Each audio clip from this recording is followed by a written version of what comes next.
ইমান হতে হবে শিরক মুক্ত, ঠিক কিনা? আপনার ইমান যদি শিরকের সাথে যুক্ত হয়, ওই ইমান কোনো কাজে দিবে? জোরে বলেন।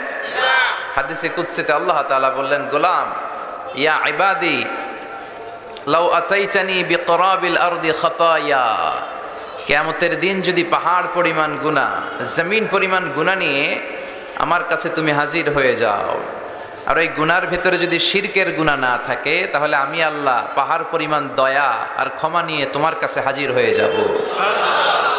এজন্য ইমান হতে হবে শিরক মুক্ত, শিরক থাকতে পারবে না। চিল্লা এখন ঠিক কিনা?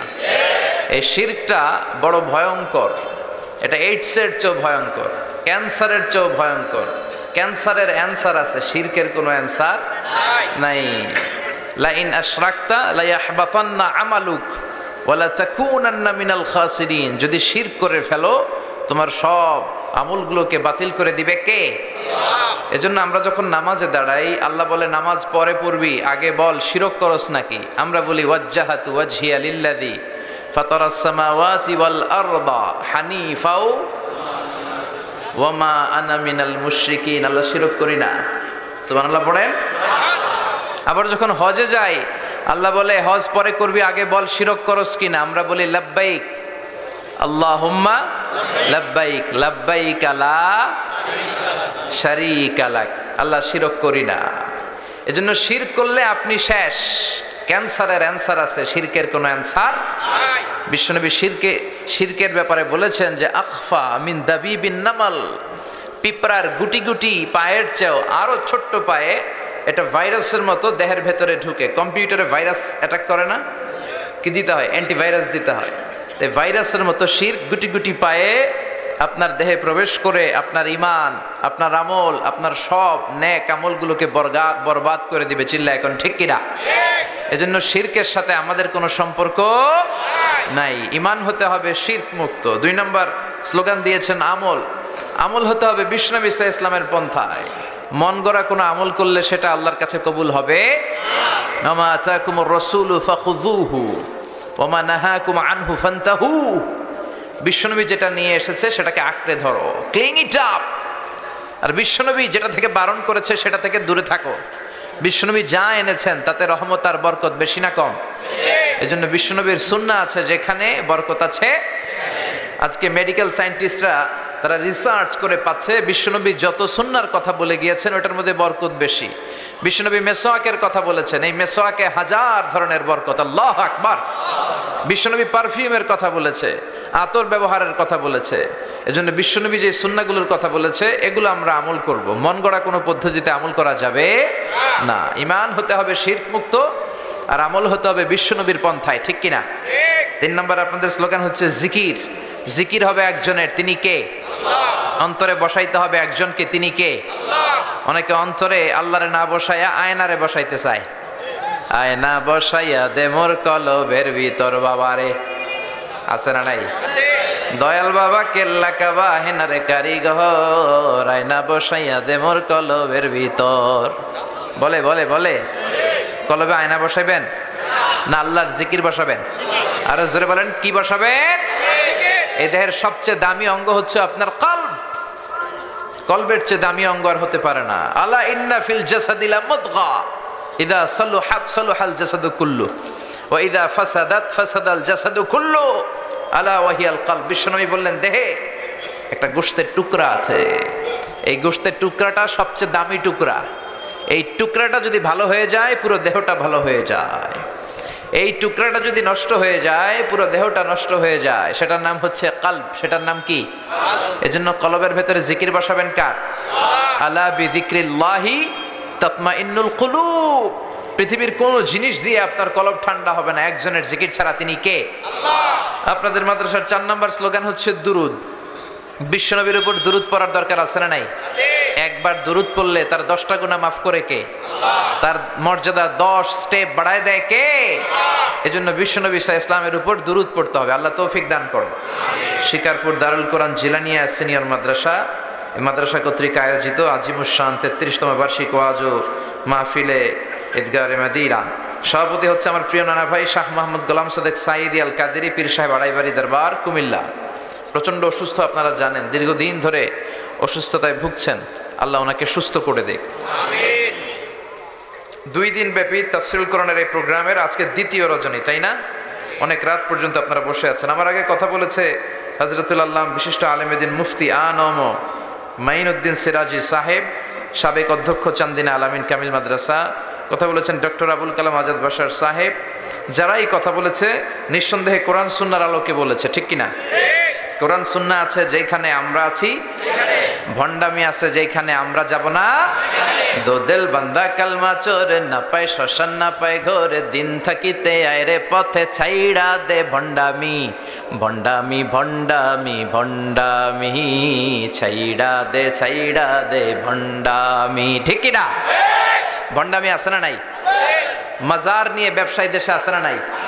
হক্কানি পীর আউলিয়া ইকরাম যারা, তাদের সাথে আমাদের কোনো দুঃসম্পর্ক নাই, বিরোধিতা নাই, তাদের সাথে আমাদের সুসম্পর্ক। কিন্তু ইসলামকে পুঁজি করে যারা মাজার ব্যবসা করে, ভণ্ডামি করে, তাদের সাথে ইসলামের কোনো সম্পর্ক।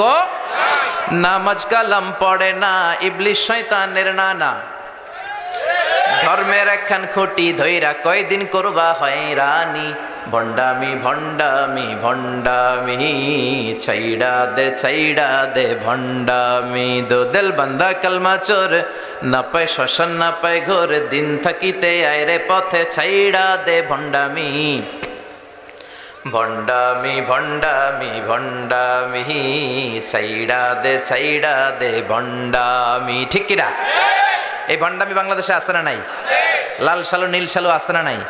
মাজারের উপরে মশারি আছে না নাই? কত বড় ডাকাত মাজারে মশারি দেয়। দেখবেন ওর বাপেরে মশাই খায়, ওর মায়েরে মশাই খায়, ওর বাপেরে ওর মারে ও রেখে দিয়ে আসছে বৃদ্ধাশ্রমে। চিল্লায় বলেন ঠিক কিনা? ছেলে আমার মস্ত মানুষ, মস্ত অফিসার, মস্ত ফ্ল্যাটে যায় না দেখা এ পারে ও পার, নানান রকম জিনিস আর আসবাব দামি দামি, সবচেয়ে কম দামি ছিলাম একে মাত্র আমি। ছেলের আবার আমার প্রতি অগাধ সম্ভ্রম, আমার ঠিকানা তাই বৃদ্ধাশ্রম, ঠিক কিনা? বৃদ্ধাশ্রমে মারে পাঠায়, বাবারে পাঠায়, মারে মশাই কামড়ায়, বাপেরে মশাই কামড়ায়, কিন্তু মাজারে যে মশারি দিয়ে আসে এরকম বেয়াদব ডাকাত আছে না নাই? বিশ্বনবী মসজিদে নববীর মিম্বারের প্রথম স্টেপে উঠলেন, বললেন আমিন। দ্বিতীয় স্টেপে উঠলেন, বললেন আমিন। তৃতীয় স্টেপে উঠলেন, বললেন আমিন। সাহাবারা বললেন ইয়া রাসূলুল্লাহ, 3 বার আমিন বললেন, কেন বললেন? আমরা তো কিছু বুঝলাম না।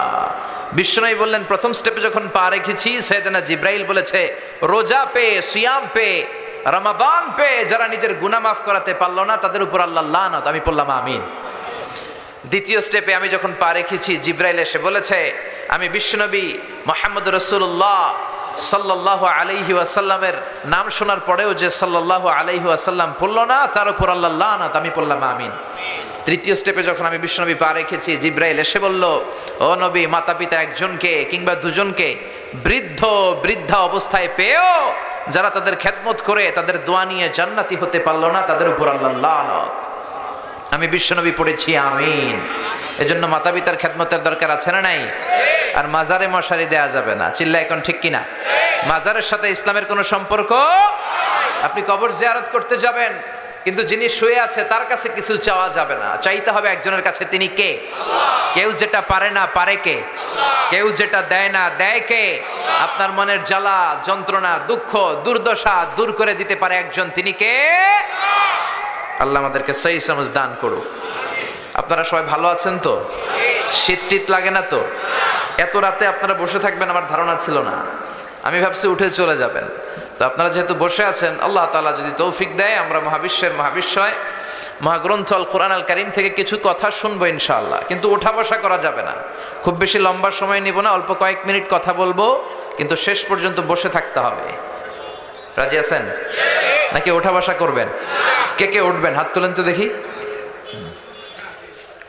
কেউ উঠবেন না? 2 ভুলে হাত তুলছে, সমস্যা নাই, আল্লাহ কবুল করুক। আমরা যে বইটা থেকে কথা শুনবো, বইটার নাম কি?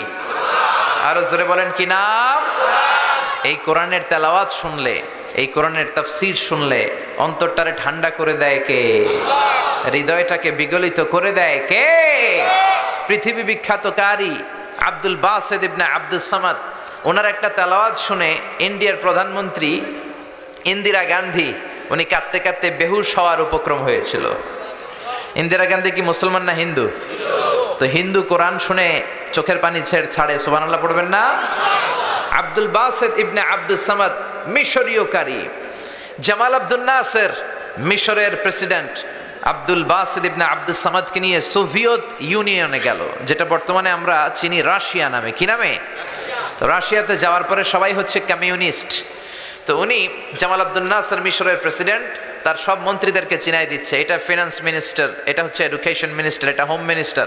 তো সবাইকে পরিচয় করে দেওয়ার পরে সবাই সুটেড বুটেড টাই পরা, কিন্তু আব্দুল বাসেত পড়তেন জুব্বা। কি পড়তো? এখন সবাই বলে এটা আমাদের কোন মন্ত্রী? এটা কি ধর্মমন্ত্রী? সবাই টাই পরা, স্যুট পরা, প্যান্ট পরা, শার্ট পরা, আর এই জুব্বা পরা লোকটা কে?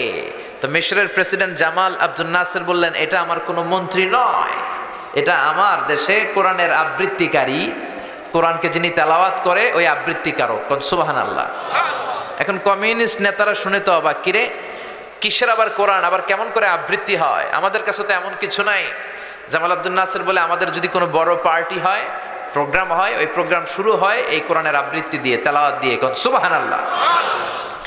তো ওই দিন রাতে ছিল বেলি ড্যান্সের পার্টি। কমিউনিস্ট নেতারা ডিনার করবে, রাতের খাবার খাবে, আর বেলি ড্যান্স হবে। কি হবে? বেলি ড্যান্স মানে কোমর দুলানোর নৃত্য, আর সাথে মদ আছে না নাই? জোরে বলেন। মদ খাবে আর বেলি ড্যান্স হবে। তো রাশিয়ার প্রেসিডেন্ট বলল, আজকের রাতের বেলি ড্যান্সটা আমরা অফ রাখি, আপনি যেই আপনাদের ধর্মীয় গ্রন্থের আবৃত্তিকারককে নিয়ে এসেছেন তার আবৃত্তি আমরা শুনবো আর মদ খাবো। মদ খাবে আর কোরআন শুনবে। তো জামাল আব্দুল নাসের বললেন, যা হোক, তারপরেও কোরআনের কথাটা শোনাই না, দেখি কি হয়। সুবহানাল্লাহ পড়বেন না? তো জামাল আব্দুল নাসের অনেক বলে কয়ে কারি আব্দুল বাসেত ইবনে আব্দুল সামাদকে রাজি করালো যে আজকে রাতে তো যে নাইট পার্টি হবে, ওখানে বেলি ড্যান্স হবে আর হুইস্কি খাবে, রেড ওয়াইন খাবে, অ্যালকোহল খাবে, মদ খাবে। তো বেলি ড্যান্সটা বন্ধ করতে পারছি, মদ খাওয়ানোটা বন্ধ করতে পারিনি। আপনি তেলাওয়াত করবেন, ওরা শুনবে আর মদ খাবে। আব্দুল বাসেত বলে, আমি রাজি, খালি মাইকটা আমার হাতে দিয়েন। তো শত শত লোক বসেছে, কমিউনিস্ট লিডাররা, রাশিয়ার প্রেসিডেন্ট কারি আব্দুল বাসেত ইবনে আব্দুল সামাদ মাইকের সামনে যে আল্লাহরে বলে, আল্লাহ আমার গলায় যত সুর দিয়েছো, যত দরদ দিয়েছো, যত মেলোডি দিয়েছো, ভয়েস দিয়েছো, আর সুরের ঝংকার দিয়েছো, সব উজাড় করে আমি তেলাওয়াত করব, তুমি এই কমিউনিস্ট লিডারদের অন্তরটা গলিয়ে দিও। উনি চোখ বন্ধ করে তেলাওয়াত করতে শুরু করলেন। উনি আউযু বিল্লাহি মিনাশ শাইতানির রাজীম বলে যখন টান দিলেন, সবাই মদের বোতল টেবিলে রেখে দিয়ে আব্দুল বাসেতের তেলাওয়াতের দিকে মনোযোগী হয়ে গেল। কেউ আর মদ খায় না, পাগলের মতো তাকিয়ে আছে। উনি দীর্ঘ লম্বা সময় তেলাওয়াত করলেন। ওনার তেলাওয়াত যারা শুনেছেন, ওনার রেসাইটেশনের স্টাইল হচ্ছে লম্বা দম নেয়, তারপর তাল লয় নিয়ে আবার টান দেয়, আবার দীর্ঘ সময় থামে, আবার পড়ে। লম্বা সময় উনি তেলাওয়াত করলেন। ওনার তেলাওয়াত শুনতে শুনতে কমিউনিস্ট লিডাররা নিজেদেরকে আর ধরে রাখতে পারলো না। মদ তো খাই না, এখন কাঁদতে শুরু করছে, দাঁড় দাঁড় করে ওদের চোখ দিয়ে পানি পড়তে শুরু করেছে। এই দৃশ্য দেখে জামাল আব্দুল নাসের, রাশিয়ার প্রেসিডেন্ট, এরা তো অবাক। কারি আব্দুল বাসেত ইবনে আব্দুল সামাদ, মিশরের সবচেয়ে বড় কারি, তেলাওয়াতের পরে চোখ খুললেন। চোখ খুলে দেখে পুরো হল রুম তার কন্ট্রোলে। কোন সুবহানাল্লাহ। সবাই শুধু কাঁদে। মিশরের প্রেসিডেন্ট জামাল আব্দুল নাসের কমিউনিস্ট লিডারদেরকে বললেন, ও যে তেলাওয়াত করছে আপনারা কিছু বুঝছেন? কয় না, কিছু বুঝি নাই। তো কাঁদলেন কেন? তারা বলতে শুরু করলো, আমাদের অন্তরে অনেক জ্বালা, আমাদের অন্তরে অনেক যন্ত্রণা, দুঃখ, কষ্ট, এগুলোকে ভুলে থাকার জন্য আমরা রাতে মদ খাই আর বেলি ড্যান্স দেখি। কিন্তু আজকে তোমার এই আবৃত্তিকারকের তেলাওয়াত শুনে আমাদের হৃদয়ে যত জ্বালা ছিল সব দূর হয়ে গিয়েছে। আমাদের হৃদয়টা, কলিজাটা ঠান্ডা হয়ে গিয়েছে। আমরা অর্থ বুঝি না, এর মানে বুঝি না, কিন্তু মনের অজান্তেই চোখ দিয়ে পানি নামতে শুরু করেছে। ওই আল্লাহর কোরআন আজও আসরা নাই। ওই কোরআনকে আমরা ক্ষমতায় বসাতে চাই কি চাই না? কোরআনের আইন দিয়ে দেশ চলুক, সমাজ চলুক, গোটা বিশ্বে কোরআনের এই পতাকা পতপত করে উড়ুক, আমরা চাই কি চাই না? কারা কারা চাই? দুহাত উঁচু করে আল্লাহর দেখায়।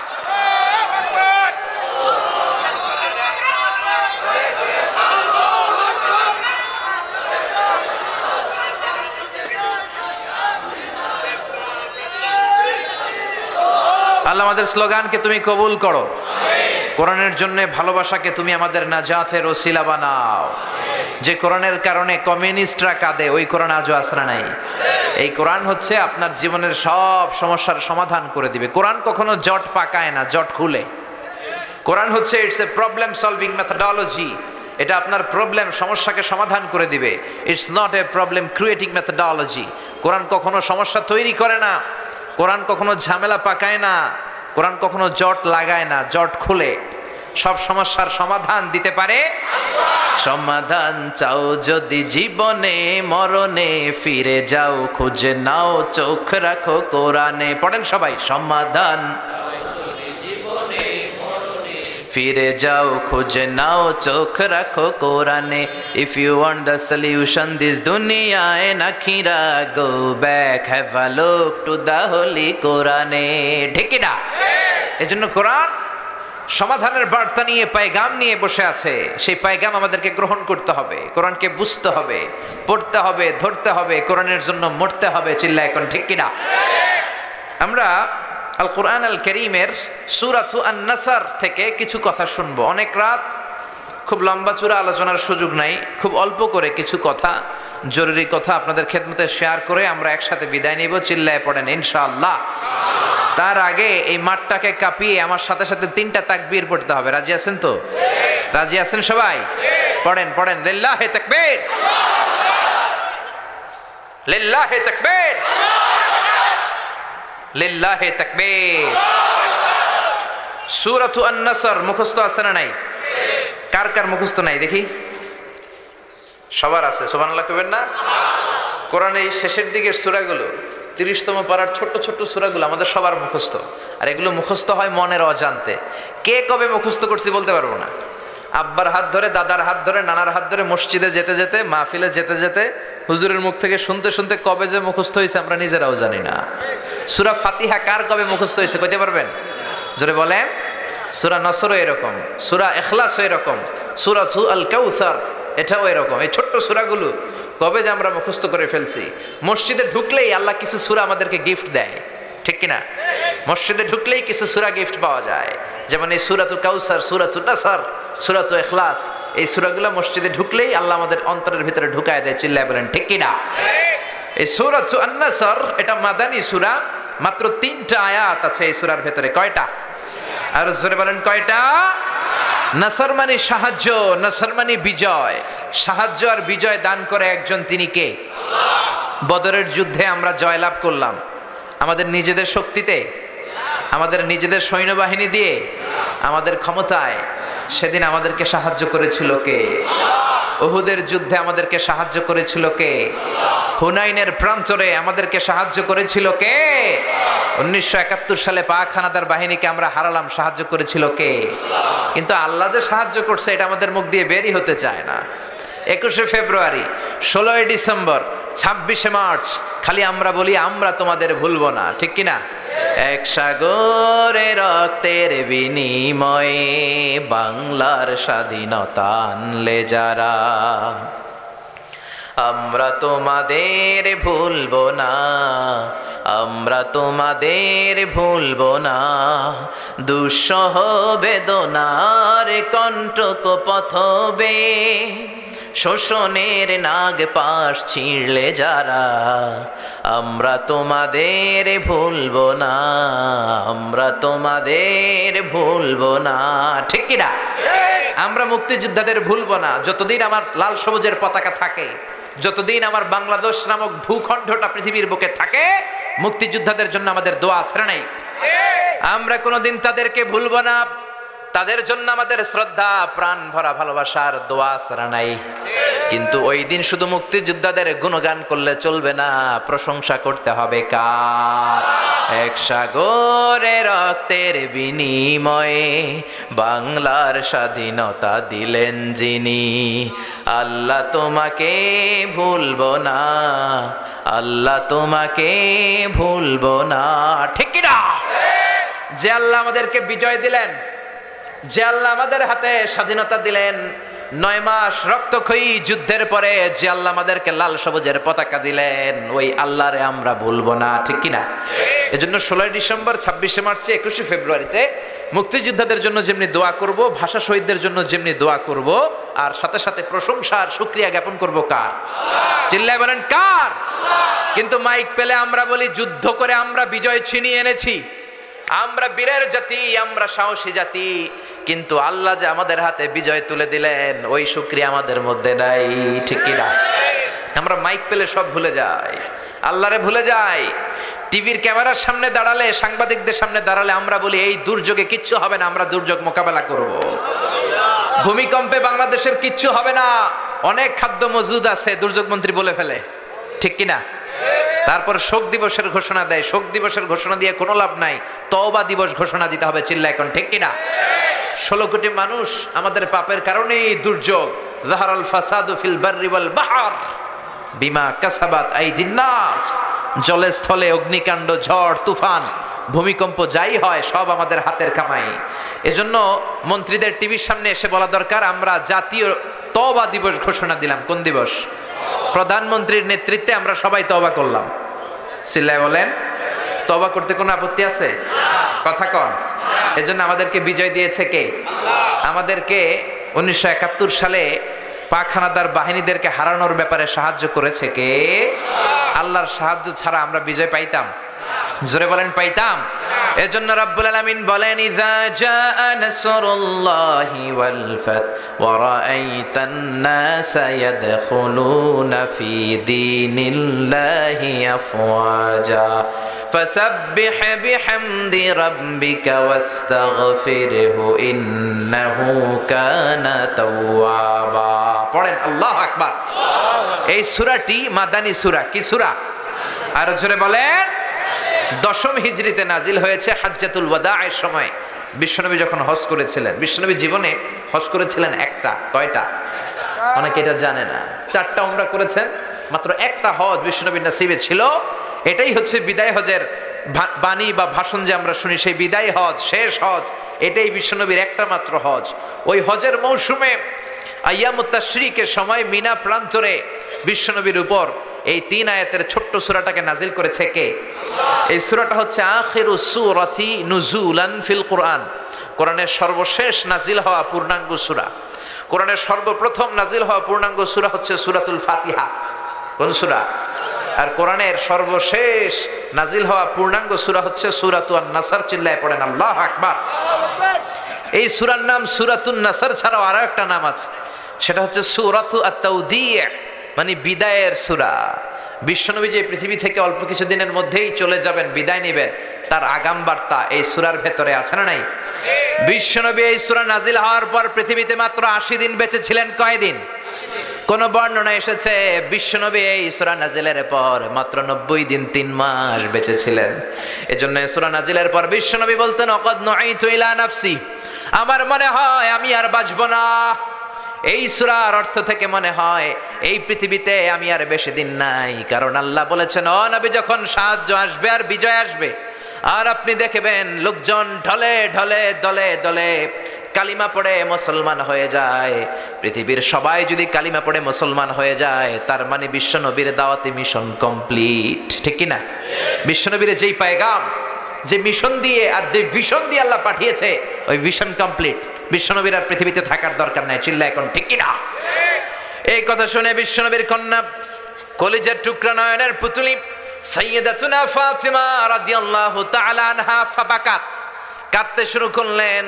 বিশ্বনবী বললেন, ইসবিরি ইয়া ফাতিমা, ধৈর্য ধরো ফাতেমা, কান্না করো না, কেননা ফা ইন্নাকি আউয়ালু আহলি বাইতি লিহাকান বি, এই পৃথিবী থেকে চলে যাওয়ার পরে সর্বপ্রথম আমার পরিবারের সদস্যদের মধ্য থেকে তুমি আমার সাথে সাক্ষাৎ করবে রে ফাতেমা। বিশ্বনবী মাত্র এই সূরা নাজিলের পর কয়দিন বেঁচে ছিলেন? 80 দিন। সাইয়েদনা ওমর ফারুক যখন খলিফা, আশিয়াখু বদর, বদরের শায়েখ সাহাবীদের সাথে, বয়স্ক সাহাবীদের সাথে ছোট্ট একটা সাহাবাকে মিটিং এ রাখতেন। ওনার নাম আব্দুল্লাহ ইবনে আব্বাস। কি নাম? সবাই বলেন কি নাম? উনি হচ্ছেন রাইসুল মুফাসসিরিন। এই পৃথিবীতে যত মুফাসসির আসবে তাদের সর্দার। এই যে আমরা তাফসীর করি, আমরা তো তাফসীরের কিছু জানিই না, তাফসীরের তাও তো আমরা জানি না, তারপরে তো আমরা কোরআনের খেদমত করে যাচ্ছি। গোটা বিশ্বে যত তাফসীর কারক ছিল, অনাগত ভবিষ্যতে আসবে, সব মুফাসসিরদের সম্রাট হচ্ছে বিশ্বনবীর চাচাতো ভাই আব্দুল্লাহ ইবনে আব্বাস। চিল্লায় পড়েন সুবহানাল্লাহ। সাইয়েদনা ওমর ফারুক বয়স্ক সাহাবীদের মিটিং এ আব্দুল্লাহরে রাখতেন। বয়স্ক সাহাবারা বলে, মনে মনে বলে, আমাদের নাতির বয়সের এই ছেলেটারে কেন ওমর ফারুক মিটিং এ রাখে? মনে বড় কষ্ট লাগে, এই ছোট্ট ছেলেটারে কেন আমাদের মিটিং থেকে উঠায় দেয় না? আমরা মুরব্বীরা মিটিং করব, ছোট্ট বাচ্চা সাহাবী কেন? ওমরে ফারুক যখন কথাটা শুনলেন মনে মনে ভাবলেন ঠিক আছে আমি বুঝাবো কেন এই ছেলেরা রাখি। একদিনের মিটিং এ সাইয়েদনা ওমরে ফারুক সবাইকে নিয়ে তেলাওয়াত করতে শুরু করলেন। পড়েন ইযা জাআ নাসরুল্লাহি ওয়াল ফাত وَرَأَيْتَ النَّاسَ يَدْخُلُونَ فِي دِينِ اللَّهِ أَفْوَاجًا فَسَبِّحْ بِحَمْدِ رَبِّكَ وَاسْتَغْفِرْهُ إِنَّهُ كَانَ تَوَّابًا আল্লাহু আকবার। এই সূরা তেলাওয়াত করে সাইয়েদনা ওমর ফারুক এক বয়স্ক সাহাবীরে বললেন, ও বয়স্ক শিয়াখ বাদার, এই সূরা থেকে কি বুঝেছেন বলেন? সাহাবী বলে, আমি বুঝেছি বিজয় দিতে পারে একজন, তিনি কে? আল্লাহ। ওমর ফারুক বলে, হয় নাই। আরেক সাহাবীরে বললেন, আপনি বলেন তো এই সূরা থেকে আপনি কি বুঝছেন? আরেক সাহাবী বলল, আমি বুঝেছি আমাদেরকে আরো বড় বড় শহর বিজয় করতে হবে। ওমর ফারুক বললেন, হয় নাই। আরেক বয়স্ক সাহাবীরে ধরলেন, আপনি কি বুঝছেন সূরা নাসর থেকে? উনি বললেন, আমি বুঝেছি বিজয় লাভ করার পরে প্রশংসা করতে হবে একজনের, তিনি কে? আল্লাহ। ওমর ফারুক বললেন, হয় নাই। পেছনে বসে আছে ছোট্ট আব্দুল্লাহ ইবনে আব্বাস, ডেকে পাঠালেন, আব্দুল্লাহ সামনে আসো, তুমি কি বুঝেছো? আব্দুল্লাহ ইবনে আব্বাস বলল, আমি বুঝেছি হুয়া আজালু রাসূলিল্লাহ, এই সূরা নাজিলের পর বিশ্বনবী যে পৃথিবীতে বেশি দিন বেঁচে থাকবে না, আমি এই জিনিসটা বুঝেছি। ওমর ফারুক বললেন, আসাবতা ইয়া আব্দুল্লাহ ইবনে আব্বাস। আব্দুল্লাহ ইবনে আব্বাস বয়স্ক সাহাবারা একজনও সঠিক উত্তর দিতে পারে নাই। সঠিক উত্তর হয়েছে সেটা যেটা তুমি বলেছো। সুবহানাল্লাহ। তার মানে এই সূরা হচ্ছে বিশ্বনবী যে থাকবেন না তার আগাম বার্তা এই সূরার ভেতরে আছে না নাই? কারণ বিশ্বনবী চলে যাবেন, বিশ্বনবীকে আল্লাহ যখন সাহায্য দিলেন, বিশ্বনবীর হাতে যখন বিজয়ের ঝান্ডা দিয়ে দিলেন, বিশ্বনবীর হাতে হাত রেখে যখন কালিমা পড়ে সবাই মুসলমান হতে শুরু করলো, তার মানে বিশ্বনবীর দাওয়াতি মিশন কমপ্লিট। বিশ্বনবীরা এখন উঠায় নিল, বিশ্বনবীর ইসলাম পৃথিবীতে থাকবে। বিশ্বনবীরা এখন পৃথিবী থেকে নিয়ে গেল, কালিমার বাণীকে, কোরআনের বাণীকে কেউ বুঝতে পারবে না। চিল্লা এখন ঠিক কিনা? এজন্য আল্লাহ বললেন, ইযা জাআ নাসরুল্লাহি ওয়াল ফাতহ, ও নবী যখন সাহায্য আসবে, বিজয় আসবে, সাহায্য আমাদেরকে দান করে কে? আলা ইন্না নাসরাল্লাহি করিব ওমান নাসরু ইল্লা মিন ইনদিল্লাহিল আজিজিল হাকিম। পৃথিবীর কেউ আপনারে সাহায্য করতে পারবে না একজন ছাড়া, তিনি কে?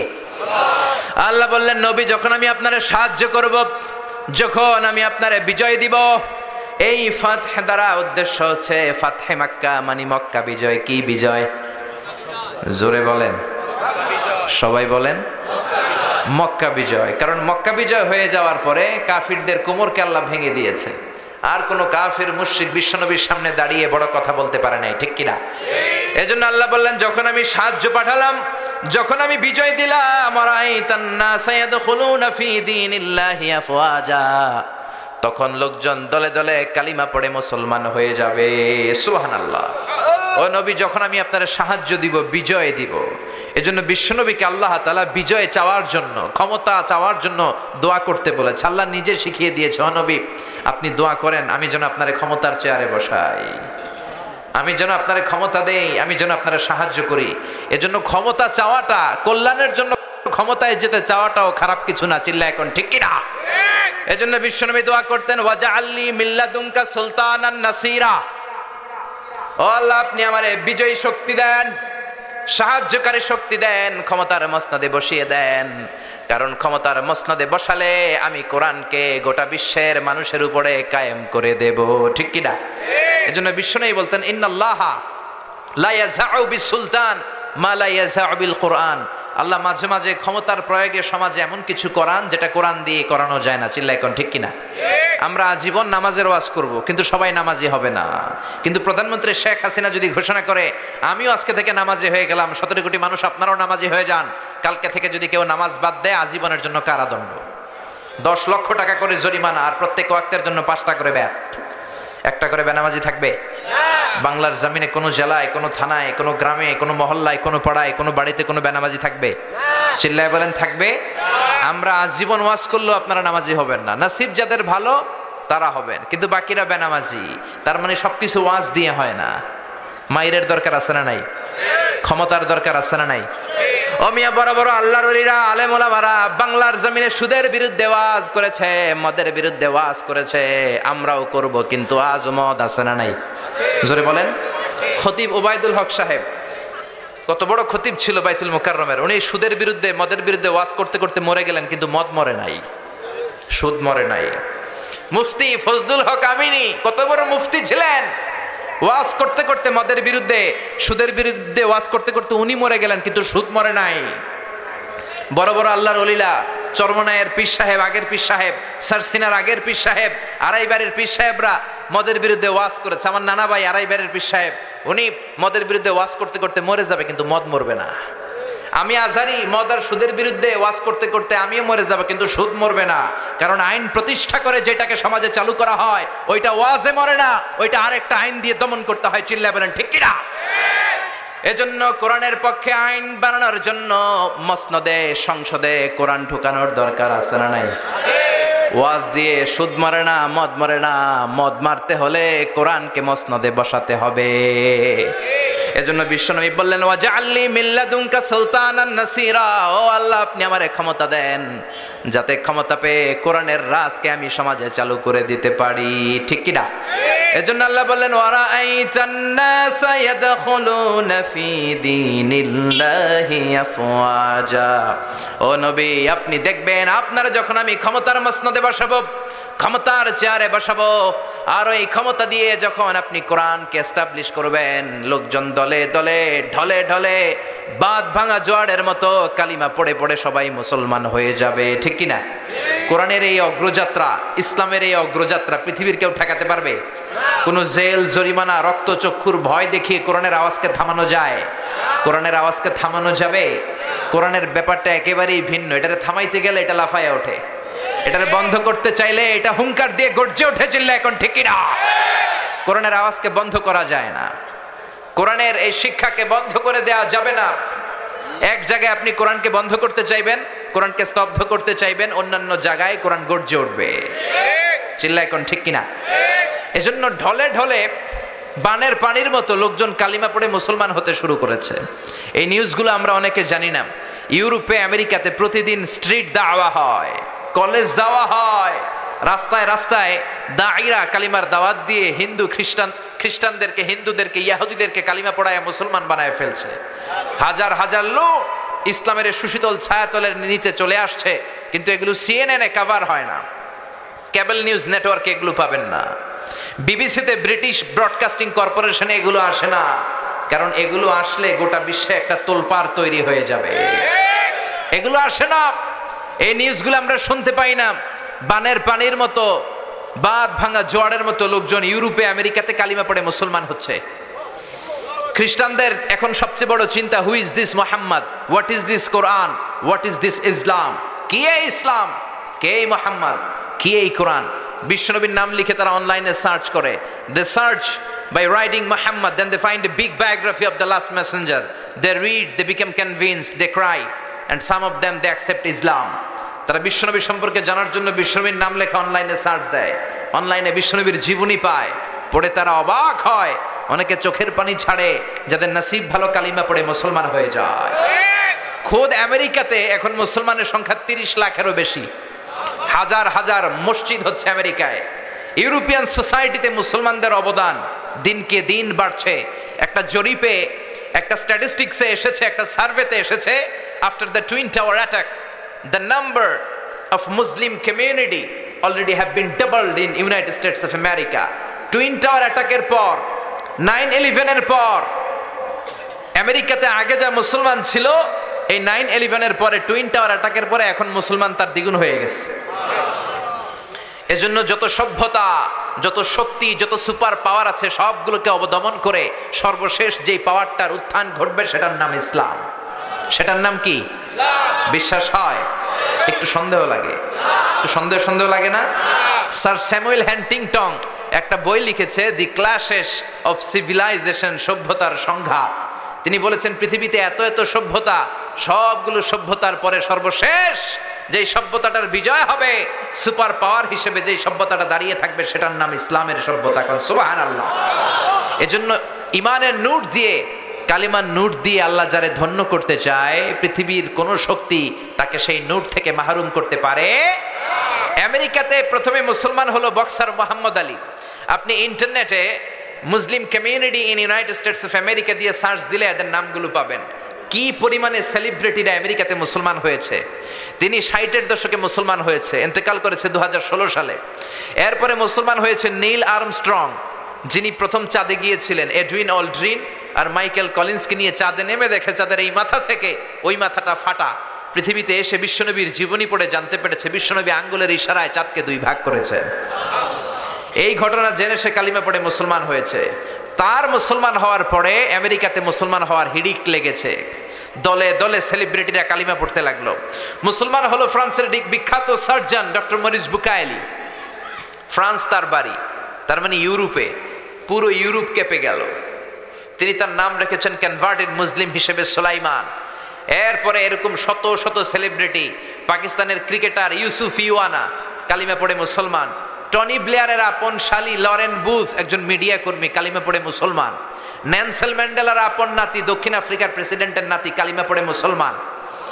পপ স্টার আমেরিকার মাইকেল জ্যাকসন কালিমা পড়ে মুসলমান। ইন্ডিয়ার তামিল নায়িকা মানুকি রেহা মারাতিরাজ কালিমা পড়ে মুসলমান। সুবহানাল্লাহ কইবেন না? নাম রেখেছে রাহিমা। এরকম হাজার হাজার লোক কালিমা পড়ে মুসলমান হয়ে যাচ্ছে। এজন্য ইসলামের বিরুদ্ধে ষড়যন্ত্র করে জেল জরিমানার ভয় দেখে ইসলামের অগ্রযাত্রাকে ঠেকিয়ে রাখা যাবে না। চিল্লায় এখন ঠিক কিনা? আল্লাহ বললেন ইউরিদুনা লিইউতফিউ নূরাল্লাহি বিআফওয়াহিহিম ওয়াল্লাহু মুতিম্মু নূরিহি ওয়ালাউ কারিহাল মুশরিকুন। ইসলাম বিরোধীরা, কোরআন বিরোধীরা, তারা চায় তাদের মুখের ফুৎকারে কোরআনের বাতি, ইসলামের বাতিকে নিভিয়ে দিবে। আল্লাহ বললেন, ও গোলাম শোনো, ইসলামের বাতিকে নিভিয়ে দেয়া এত সহজ নয়। আমি কিয়ামত পর্যন্ত রব্বুল আলামিন নিজেই ইসলামের বাতিকে জ্বালিয়ে রাখবো। গত 10 বছরে আপনি সার্ভে করলে দেখবেন বাংলাদেশে তাফসির মাহফিলের সংখ্যা বেড়েছে না কমেছে? দাড়িওয়ালার সংখ্যা বেড়েছে না কমেছে? কোরআনের প্রতি প্রেম, আগ্রহ আর ভালোবাসা বেড়েছে না কমেছে? মুফাসসিরদের উপর আগ্রাসনের কারণে তাফসির মাহফিল বন্ধ হয়েছে? এক মুফাসসির কারাগারে, লক্ষ মুফাসসির ঘরে ঘরে। চিল্লায় এখন ঠিক কিনা? এক মুফাসসিরকে নিষিদ্ধ করলে আরো 10 মুফাসসির আল্লাহ জমিনে পয়দা করে দিয়েছে। এক জায়গায় কথা বলার সুযোগ বন্ধ হয়েছে, আরো 10টা রাস্তা উন্মুক্ত হয়েছে। এজন্য ইসলামের অগ্রযাত্রা, কোরআনের অগ্রযাত্রাকে বন্ধ করা এত সোজা না। ইসলামের হেফাজতের দায়িত্ব স্বয়ং নিয়েছে কে? এজন্য রাব্বুল আলামিন বলেন, ওয়ারাআইতান নাসা ইয়াদখুলুনা ফি দীনিল্লাহি আফওয়াজা। ও নবী, আপনি দেখবেন দলে দলে, ঢলে ঢলে, বাঁধ ভাঙা জোয়ারের মতো লোকজন কালিমা পড়ে মুসলমান হয়ে যায়। সুবহানাল্লাহ পড়েন। অবাক করা কাণ্ড যে ইউরোপে, আমেরিকাতে, গোটা মুসলিম বিশ্বে এত অধপতনের পরেও তারা কেন কালিমা পড়ে মুসলমান হয়? আমরা হচ্ছি সুপার পোর, সবচেয়ে দরিদ্র, সবচেয়ে নির্যাতিত, নিষ্পেষিত একটা জাতি। আমাদের কোনো সেন্ট্রাল লিডারশিপ নাই। মিয়ানমারে আমগরে মাইরা ভর্তা বানাইতেছে, ধমক দিবে এরকম ধমক দেওয়ার মতো নেতাটাও নাই। ঠিক কিনা? তারপরে ইসলামের অগ্রযাত্রা অব্যাহত আছে না নাই? কেন মুসলমান হচ্ছে লোকজন? কেন কালিমা পড়ে ইসলামের সুশীতল ছায়ার ভেতরে আসছে? এর কারণ ইসলামকে আল্লাহ এত ইউনিক, আনপ্যারালাল, এত সমৃদ্ধ এবং বিবেক সুলভ, জীবন ঘনিষ্ঠ ধর্ম হিসেবে এই পৃথিবীতে পাঠিয়েছেন। ইসলাম নিয়ে কেউ যদি অ্যানালাইসিস করে, গবেষণা করে, সে যদি বুদ্ধিমান হয়, সে কালিমা পড়ে মুসলমান হয়ে যায়। চিল্লায় এখন ঠিক কিনা? ইসলামকে আল্লাহ কিছু খাসায়েস দিয়েছে, আনপ্যারালাল বৈশিষ্ট্য দিয়েছে, যেগুলো পৃথিবীর কোনো ধর্মের ভেতরে নাই। সুবহানাল্লাহ পড়েন। আপনি এক এক ধর্মের ভেতরে এক এক ধরনের অসারতা পাবেন। সব ধর্মের প্রতি আমি শ্রদ্ধা রেখেই বলছি, কোন ধর্মের ব্যাপারে আমাদের অ্যালার্জি নাই। কারণ আপনি কোন ধর্ম চুজ করবেন এটা আপনার পার্সোনাল ইস্যু। কিন্তু সব ধর্মের উপর শ্রদ্ধা রেখে বলছি, ইসলাম ধর্মের মতো এত জীবন ঘনিষ্ঠ, এত জীবন সমৃদ্ধ ধর্ম পৃথিবীতে আর দ্বিতীয়টা নাই। ঠিক কিনা? আপনি খ্রিস্ট ধর্মে যান, ওরা শুধু এক বিবাহকে জায়েজ করেছে, একজন পুরুষ শুধু একটা বিয়ে করতে পারবে, ওই স্ত্রী মূল্যে আর একটা। কিন্তু ইসলাম 4টা স্ত্রীকে একসাথে রাখার অনুমতি দিয়েছে। চিল্লা এখন ঠিক কিনা? আপনি ইহুদি হতে চান, ইহুদি হতে পারবেন না। বাই বর্ন আপনাকে ইহুদি হতে হবে। আপনার মা যদি ইহুদি না হয়, আপনি ইহুদি হতে পারবেন না। কিন্তু সব ইহুদি, হিন্দু, খ্রিস্টানের জন্য আমাদের ইসলামের দুয়ার উন্মুক্ত আছে না নাই? হিন্দু ধর্মে একটা নিয়ম ছিল যে স্বামী যদি মারা যেত, তার বউ বেঁচে থাকলে বউকেও আগুনে পুড়ানো হতো। সতীদাহ প্রথা বলে। ঠিক কিনা? রাজা রামমোহন রায় এসে এটাকে উঠিয়েছে। আবার হিন্দু ধর্মে একটা সিস্টেম আছে, আপনাকে আসল হিন্দু হইতে হইলে একবার গোমূত্র পান করতে হবে। গরুর পেশাব পান করবেন নি? 1 কোটি 2 কোটি টাকা দিলে 3 কোটি, গোটা পৃথিবীটাও যদি আমাদেরকে দিয়ে দাও, আমরা গরুর পেশাব খাবো না। চিল্লা এখন ঠিক কিনা? এইরকম কোনো অসার বিধান, জীবনের সাথে কোনো সংযোগ নেই, কানেকশন নেই, এরকম কোনো বিধান ইসলামে আছে? এই জন্য এগুলো দেখে, ইসলামের বিউটি দেখে লোকজন কালিমা পড়ে মুসলমান হয়ে যায়। কোন সুবহানাল্লাহ। লন্ডনে আমার কিছু ফ্রেন্ড, তারা ক্লিনলিনেস অ্যাওয়ারনেস ক্যাম্পেইন করেছে, সব জায়গার ময়লা পরিষ্কার করত। তো লোকজন জিজ্ঞেস করলো যে লন্ডনের এই ময়লাগুলো কোথায়?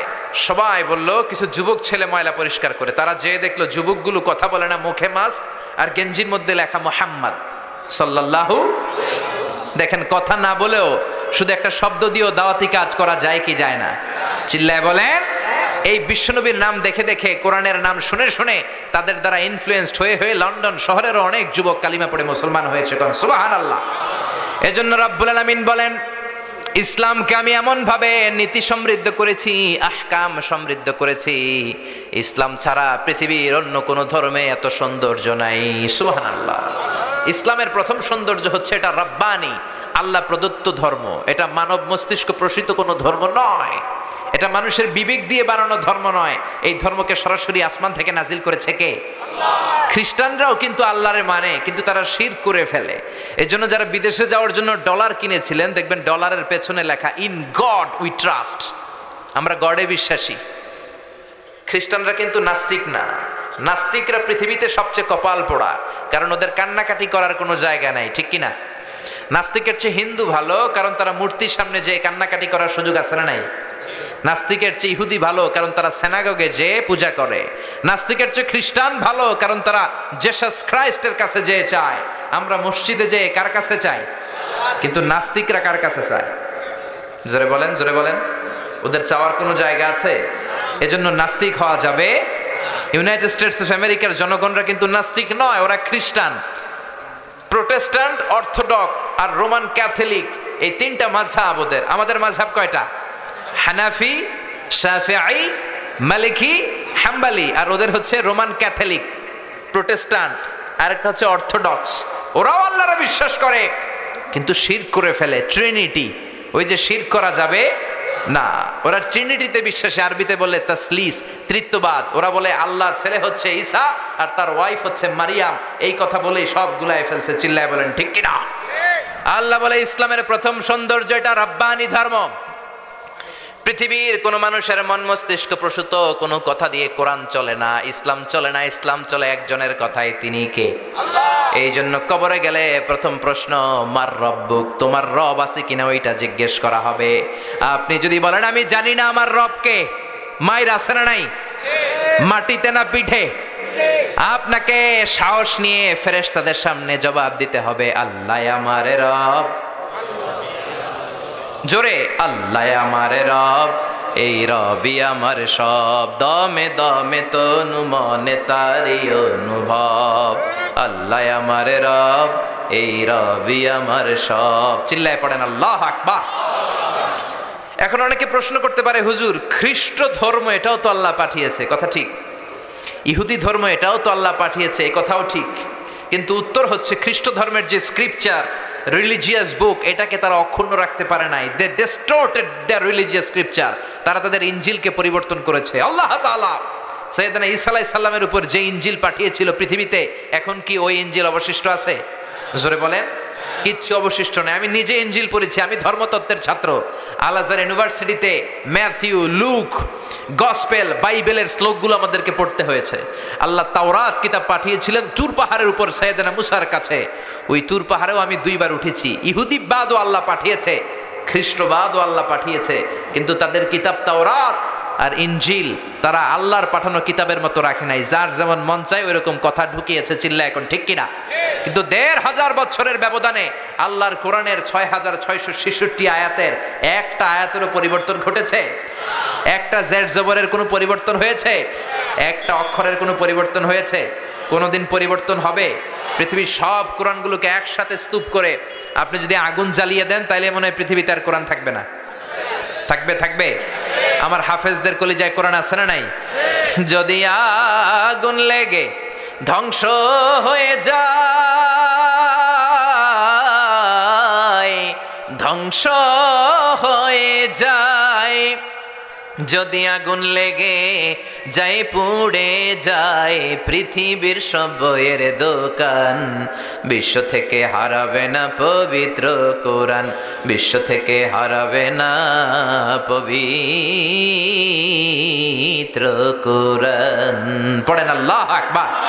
এজন্য আগুন জ্বালিয়ে দিয়ে পৃথিবীর থেকে কোরআনকে নিশ্চিহ্ন করে দেয়া যাবে না। আমাদের হাফেজ ভাইদের সেনার ভেতরে, কলিজার ভেতরে কোরআনের আয়াতগুলোকে সংরক্ষিত করে দিয়েছে কে? এজন্য এই ধর্মের ইউনিকনেস হচ্ছে আল্লাহ স্বয়ং নিজেই এই ধর্মের যে কিতাব কোরআনকে হেফাজত করছে, এই ধর্মকে হেফাজত করছে।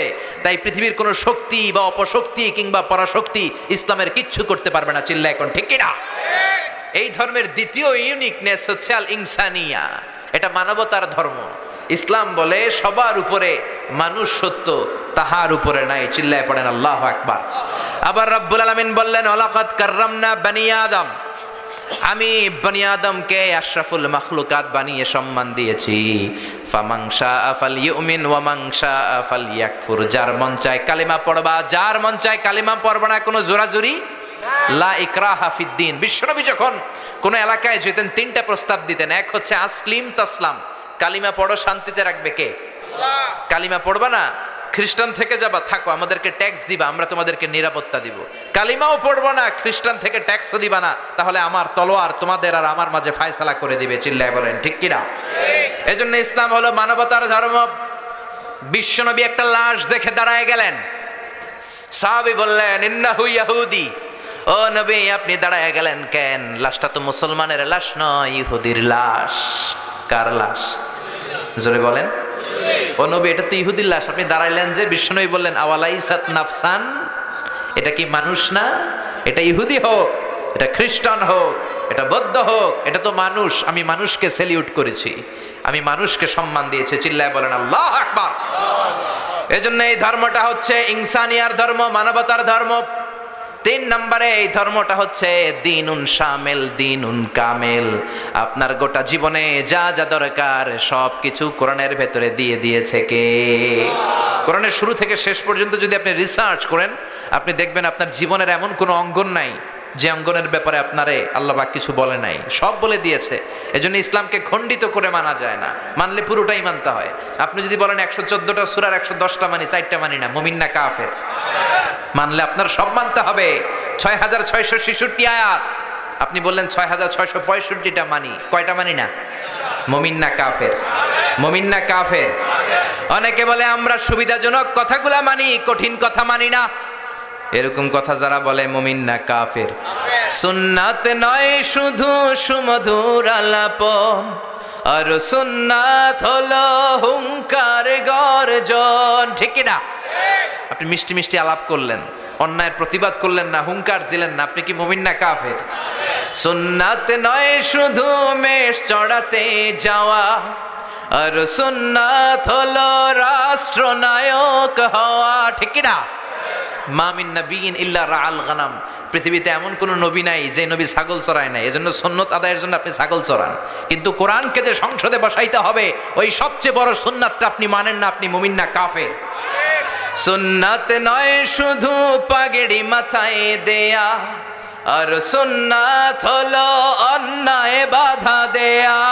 ঠিক কিনা? পাগড়ি মাথায় দিয়ে সুন্নাত আদায় করতেছেন, সমাজের অন্যায়ের ব্যাপারে আপনি নিশ্চুপ।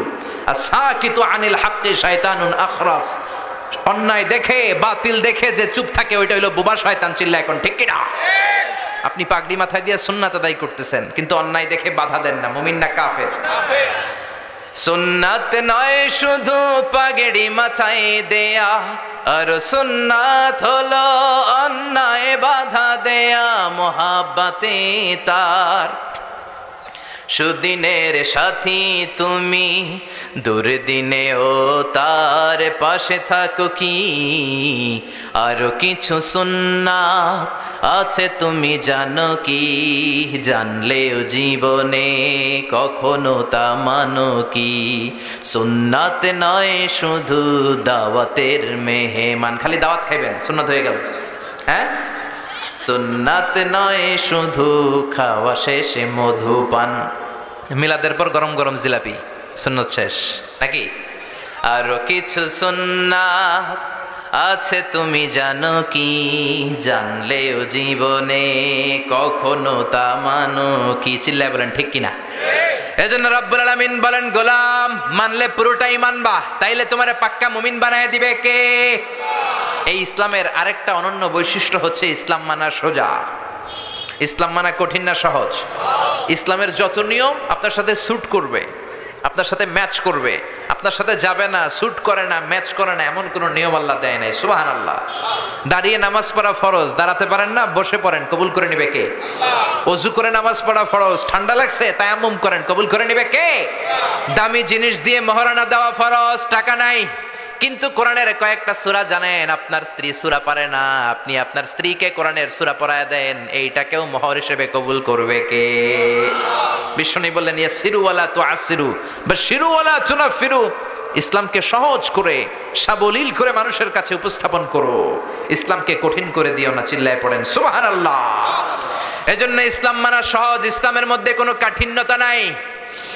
বিশ্বনবী বললেন, ইদা জা আল আশা ওয়াল আশা ফাকাদ্দিমুল আশা ক্বাবলাল ইশা। এশার আশা যদি একসাথে আসে, রাতের নামাজ মানে এশার নামাজকে আরবিতে বলে এশা, আরবিতে কি বলে? আর রাতের খাবারে বলে আশা। রাতের খাবারে কি বলে? বিশ্বনবী বললেন এশা আর আশা এই দুইটা যদি একসাথে আসে, ফাকাদ্দিমুল আশা ক্বাবলাল ইশা, এশার নামাজের আগে আগে আশা খাইয়া নিও, মানে রাতের খাবার খাইয়া নিও। সুবহানাল্লাহ কইবেন না? এশার আজানও হচ্ছে, আবার বিরিয়ানির প্যাকেটও চলে আসছে, গরম গরম বিরিয়ানি, কি করবেন? আগে খাবেন, কারণ না খেয়ে নামাজে দাঁড়ালে বিরিয়ানির চিন্তা আছে না নাই? হ্যাঁ, আমার প্যাকেট নিয়ে কেউ চুরি করে নিয়ে যায়, না জানি আমার ভাগে ছোট প্যাকেট পরে, টেনশন আছে না নাই? কত সুন্দর ইসলাম! আপনার ডিমান্ডকে, আপনার জীবনের প্রয়োজনকে গুরুত্ব দিল কে? চিল্লায় বলেন কে? এগুলো দেখে লোকজন কালিমা পড়ে মুসলমান হয়ে যায়। এই ইসলামটা হচ্ছে নলেজ বেসড রিলিজিয়ন। এই ইসলামের মধ্যে কোনো গোজামিল নাই। আমি গোজামিল দিলে আমারও আপনারা ধরবেন, চিল্লা এখন ঠিক কিনা? কিন্তু বাইতুল মুকাররমের খতিব গোজামিল দিলে মনে হয় সমস্যা নাই নাকি? উনি গোজামিল দিলেও ধরবো। কাবার ইমাম শাইখ আব্দুর রহমান সুদাইস যদি গোজামিল দেয়, 7 খুন মাফ। হ্যাঁ, ওনারও ধরবেন? এত সাহস, ওনাকেও ধরতে হবে। গোজামিল নাই, কারণ এই কোরআনের প্রথম কথা শুরু হয়েছে পড়ো, নলেজ গ্যাদার করো। কোরআনের প্রথম কথা কি? ইকরা বিসমি রাব্বিকাল্লাযী খালাক, খালাকাল ইনসানা মিন আলাক। আল কোরআনের প্রথম বাণী পড়ো, আল হাদিসে নবীর কথা পড়ো। আল কোরআনের প্রথম বাণী পড়ো, আল হাদিসে নবীর কথা পড়ো। পড়ে পড়ে শিখো, শিখে শিখে তুমি তোমার নিজের জীবন গড়ো। ঠিক কিনা? Knowledge based. আল্লাহ কোরআনের প্রথমেই বলে নাই নামাজ পড়, যাকাত দে, জিকির কর। কোরআনের প্রথমে কি বলেছে? কোরআনের প্রথম কথা হলো পড়ো। তাহলে পড়লেই জানতে পারবেন, পড়লেই বাঁচতে পারবেন। বাঁচতে হলে পড়তে হবে, বাঁচতে হলে কি করতে হবে? ইসলামের মধ্যে কোনো গোজামিল নাই। আবার ইসলাম হচ্ছে দ্বীনুস সালাম, শান্তির ধর্ম। বিশ্বনবী যখন কোন রাজা বাদশাদের কাছে তাওহীদের দাওয়াত দিতেন, ইসলামের দাওয়াত দিতেন, প্রথম কথা থাকতো আসলিম তাসলাম, ইসলাম মানো তোমাদেরকে শান্তি দিবে কে? এই জন্য ইসলামের গ্রিটিংস, সম্বোধন পদ্ধতি, কারোর সাথে দেখা হলে আমরা এই শান্তির পয়গাম পৌঁছাই। শান্তির পয়গাম হচ্ছে সালাম। শান্তির পয়গাম কি? এটা তো 21শে ফেব্রুয়ারি। যারা ভাষা শহীদ তাদের জন্য আমাদের সালাম আছে না নাই? সালাম সালাম হাজারে সালাম, সকল শহীদ স্মরণে আমার হৃদয় রেখে যেতে চাই তাদের স্মৃতির চরণে। পড়েন আমিন। আল্লাহ যার্রা পরিমাণ ইমান নিয়ে যে মুক্তিযোদ্ধা ভাইয়েরা, ভাষা শহীদরা কবরে চলে গেল, তাদের কবরটাকে তুমি জান্নাতের বাগান বানিয়ে দিও। আর জোরে পড়েন আমিন। এজন্য আল্লাহ বললেন, ওয়ারাআইতান নাসা ইয়াদখুলুনা ফি দীনিল্লাহি আফওয়াজা। ও নবী, আপনি দেখবেন দলে দলে লোকজন কালিমা পড়ে মুসলমান হয়ে যায়। কেউ ইসলামের এই অগ্রযাত্রাকে ঠেকা রাখতে পারবে নাকি বুশ পারবে? ডোনাল্ড ট্রাম্প, বারাক ওবামা, পৃথিবীর কোন মহাশক্তি কোরআনের আওয়াজকে, ইসলামের অগ্রযাত্রাকে থামায় দিতে পারবে? এজন্য রব্বুল আলামিন বললেন, নবী আপনি দেখবেন লোকজন কালিমা পড়ে মুসলমান হয়ে যায়, ইসলামের ছায়া তলে চলে আসছে, ইসলামের বিজয় নিশ্চিত হয়ে যাচ্ছে। বিজয় যখন চলে আসবে তখন কোন কর্মসূচি পালন করবেন সেই কথাও সূরা নাসরে আছে না নাই? বিজয় চলে আসছে, গোটা বিশ্বে কালিমার পতাকা পতপত করে উঠছে, বিজয়ের পরে কি করবেন আল্লাহ বলে দিলেন। পৃথিবীতে যত যুদ্ধের পরে বিজয় হয়েছে দেখবেন বিজিত এলাকার উপর নারকীয় তাণ্ডব আছে না নাই? এলাকাগুলোর ঘরবাড়ি ধ্বংস করে দেয়া হয়, নারীগুলোকে গণধর্ষণ করা হয়, লুটপাট করা হয়, পুরো দেশটাকে সরকার করে দেয়া হয়। আল্লাহ বললেন খবরদার, ইসলামের বিজয় যখন আসে কি করবা আগে থেকে আমি বলে দিচ্ছি। ফাসাব্বিহ বিহামদি রাব্বিকা ওয়াস্তাগফিরহু ইন্নাহু কানা তাওয়াবা। যখন বিজয় আসবে তখন প্রশংসা করবা কার? শুধু মুক্তিযোদ্ধাদের গুণগান গাবা না, মুক্তিযোদ্ধাদের গুণগানের সাথে সাথে পাশাপাশি আল্লাহর শুকরিয়া করার দরকার আছে না নাই? ফাসাব্বিহ বিহামদি রাব্বিকা ওয়াস্তাগফিরহু ইন্নাহু কানা তাওয়াবা। বিজয় আসলে মাথাটা নত করে শুকরিয়া করবা কার? বিজয় অর্জনের পরে হত্যাযজ্ঞ চালাবা না, ম্যাসাকার করবা না, জেনোসাইড করবা না। বিজয় যেহেতু আল্লাহ দিয়েছে এজন্য শুকরিয়া হবে কার? চিল্লায় বলেন। প্রথম কর্মসূচি ফাসাব্বিহ, আল্লাহর তাসবিহ পড়ো। 2